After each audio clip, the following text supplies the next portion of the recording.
সুমি আপা, আমি আপাতত স্পিচলেস আছি, তো ওরা বলুক তারপর আমি বলি। হ্যাঁ, ওকে। কুনাল? আচ্ছা, আমরাও স্পিচলেস, এই জন্য লেস স্পিচ করে ওয়ার্ক করে ফেলি। হ্যাঁ, মরে যাব রে, মরে যাব, এই অসহায় আমি একবার ভাবো। তুমি যতবার বলছিলে যে মরে যাব, ততবার আমরা সবাই মরে গেছি। আমি জানি না লাবিবা, এভাবে গান গাইতে থাকলে আসলেও মরে যাব, আর কিছু বলার নেই। এই পারফরমেন্স, গানের রাজার যতগুলো পারফরমেন্স হয়েছে, আমার কাছে মনে হচ্ছে যে সবচেয়ে বেস্ট পারফরমেন্স এটা।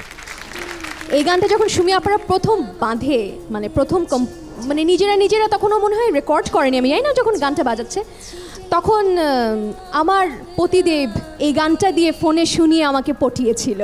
এমন একটা স্পেশাল গান, সো যখন ট্রান্সপোজ করে ওখানে আছে, আমি খুব নস্টালজিক হয়ে যাচ্ছিলাম সেই স্পেশাল গানটা, মানে মাইন্ড ব্লোয়িং। মরে যাব গানটা একদম সহজ গান না আসলে, আমার এতদিনে শোনা, এবং আমি এই লেভেলে গাইতে পারি নাই গানটা, এবং আমার মনে হয় this is the finest version of the song.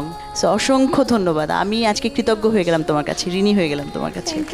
এবং আমি শিওর যে আমাদের চিরকুটের আমাদের যারা বয়েজ, ওরা শুনলে আরও বেশি, এবং আমাকেও বাদ দিয়ে দিতে পারে, এটা হতে পারে।